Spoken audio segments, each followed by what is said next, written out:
Hi, I'm Michael and this is California. And over the last year, doing research for our Social Security, our Medicare, and disability videos, I have come across a huge amount, a cornucopia of things that get circulated about how our Social Security programs work or how they don't really work for that matter.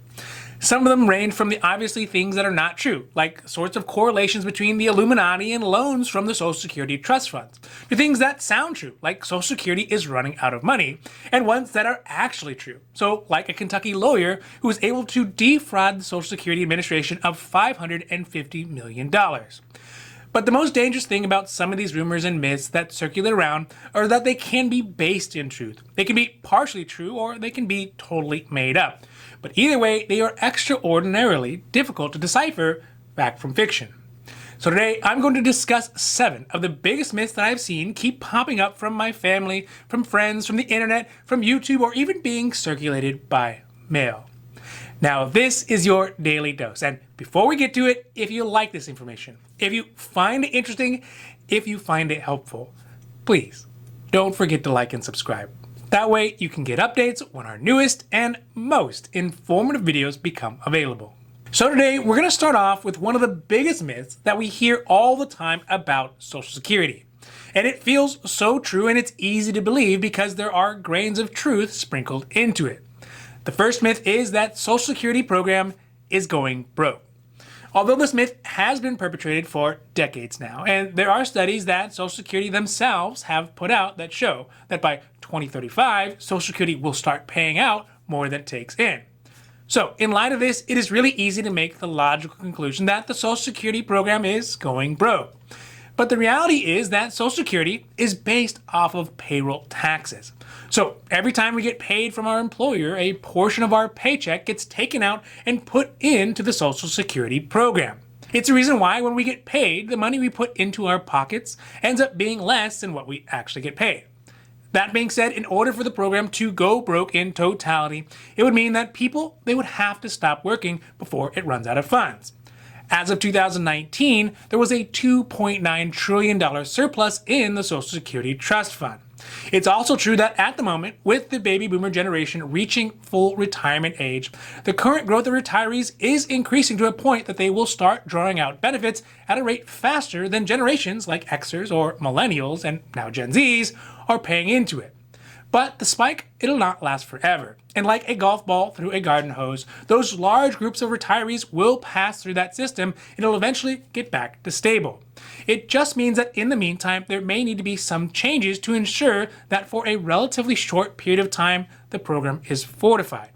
These fortifications would likely be Congress taking steps to ensure benefits are solvent and could be things like raising the retirement age or, in the worst case scenarios, reducing benefits. This, of course, would be a last resort. And in either of those situations, the program, Social Security, doesn't go broke. It just has to be changed to ensure its longevity. Okay, so myth number 2, this one was one of my favorites of my grandmother. It's that the government raised Social Security to pay for other programs. This one is a bit confusing, but the Social Security Trust Funds that provides benefits for retirees, survivors, and disability recipients are completely separate from the federal government's general fund. The general fund is what the government uses to fund a variety of different initiatives, projects, as well as policies. But the murky part of all this is that the federal government, it does borrow funds from the Social Security Trust Fund. But all those funds, by law, have to be paid back with interest in the same way that any other type of treasury bond would have to be paid back. It is this borrowing that gives the perception that the Social Security Trust Fund is being raided and then just never paid back. But so far, the government has fully repaid any loans that were made to the Social Security Trust Fund with interest amounting to around $80 billion just in 2019. The number 3 myth we are talking about today is that having Social Security benefits means that you're unable to work and receive Social Security benefits at the same time. Now, this one is sort of true. Although there is no prohibition against working and receiving Social Security benefits, there are limits to how much you can make and still receive your full amount of Social Security benefits due. That is, if you are taking your benefits before your full retirement age. For most people right now, that would be before the age of 67 years old. This is because you are able to start claiming your Social Security benefits as early as 62 years old. If you do claim your benefits early, it'll mean that for every $2 of income you earn above $18,960 a year, your Social Security benefit will reduce by $1. If you're in the same year at which you reach your full retirement age, that's 67 years old, this calculation then changes to $1 less in benefits for every $3 worth of income that you make above $50,520 in that year. But once you hit your full retirement age, though, all that goes away. So you're able to claim your full Social Security retirement benefit and work as much as you'd like. So yes, you can work and get Social Security benefits, but depending on when you take your benefits, your earnings could decrease your monthly benefits. The next myth, number 4, is that the annual cost of living adjustment, or COLA, for Social Security benefits is guaranteed. Now, this one is another one that seems true because it has happened on a fairly consistent basis for most years out of the last decade, but it is not actually guaranteed. The reason for this is pretty straightforward. It has to do with the way that the COLA is calculated. On an annual basis, the COLA is calculated based off the changes in the prices of goods that we as Americans experience. The government will look at things like the cost of food, the cost of gas, the cost of housing, medications, etc. from the previous years, and then compare them to the prices of those goods in this current year. If the overall cost of those goods increased by 3%, for example, then the cost of living adjustment will also rise to match it by 3% as well. But in recent history, there has been a few years, 2010, 2011, and 2016, when there wasn't actually any increase in the COLA because the cost of goods either decreased or stayed the same. This doesn't mean there are not valid critiques of how the COLA is calculated, but without a literal act of Congress, we are stuck with the COLA calculation as it is. The fifth myth today is that undocumented immigrants are draining Social Security benefits. This one is not true in the least bit. In fact, it might actually be the opposite. But it seems that it always comes up whenever the government swerves back to Democratic control. The reality of this is that it is not possible to qualify for Social Security benefits unless you have lived and worked in the U.S. legally. So, if a person is undocumented and does not have a lawful presence in the U.S., it's not possible to claim Social Security benefits. In fact, undocumented workers, they may be improving the stability of the Social Security trust funds because if they are working in the U.S. and getting a paycheck using an ITIN number, it still means they are having those Social Security taxes taken out of their paychecks every single month when they get paid. But they are not able to claim those benefits once they hit the retirement age, thus paying in and never taking any out. The next myth, number 6, is that you do not have to pay taxes on Social Security benefits.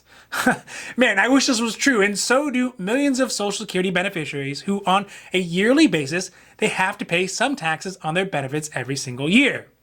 Although, up until 1984, a tremendous year, people on Social Security benefits actually didn't have to pay any tax on their benefits. But after an overhaul passed by Congress under President Reagan, a portion of benefits became taxable. So currently, 50% of your benefits are taxable if your income is between $25,000 and $35,000 a year for an individual, or $32,000 or $44,000 for a couple filing jointly. Above those amounts, up to 85% of your benefits can be taxed. And below those amounts, none of your benefits will be taxed. This is at the federal level, though, and in some states, your benefits may be taxed additionally. Now, there is a false rumor that President Roosevelt, that's FDR, promised that benefits would never be taxed as income. On the Social Security website, it flatly debunks this notion by saying that it was not initially taxed because of rulings by the Treasury Department, but those are subject to change, and that not paying taxes on benefits, quote, was not a provision of the law nor anything that President Roosevelt did or could have promised, end quote. So it's good to see that political promises, they haven't changed, whether it's 2021 or 1921. Now, the last myth is not one that I have heard, and it may have been a bit before my time, but it's that President Roosevelt promised that participation in the Social Security program would be voluntary. This one the IRS also debunks straight out. It says, quote, persons working in employment covered by Social Security are subject to the FICA payroll tax. Like all taxes, this has never been voluntary, end quote. Short and sweet, but also the bitter truth. Okay, so as you can see, there are a lot of misconceptions about how the Social Security program works. And in reality, if you think about it, there has to be. With a program that is this big, this well-funded, and that affects so many people, there are always going to be people who feel like they are missing out, being mistreated, or being bamboozled somehow. But the reality is that the Social Security program is one of the most successful programs in the history of the United States. It has literally lifted millions and millions of seniors out of poverty and helped survivors, retirees, and disabled Americans to be able to live with dignity. Sure, it's not perfect, but for people of all generations, it'll be one of the key ways to help make ends meet when we are all no longer able to put in a full days of work. Now, this has been your Daily Dose, and I hope that you found it interesting or helpful or at least useful. And if you did, please don't forget to like and subscribe. That way you can get updates when our newest and most informative videos become available. So that's it for me, and for California, I'm Michael, wishing you a happy, healthy,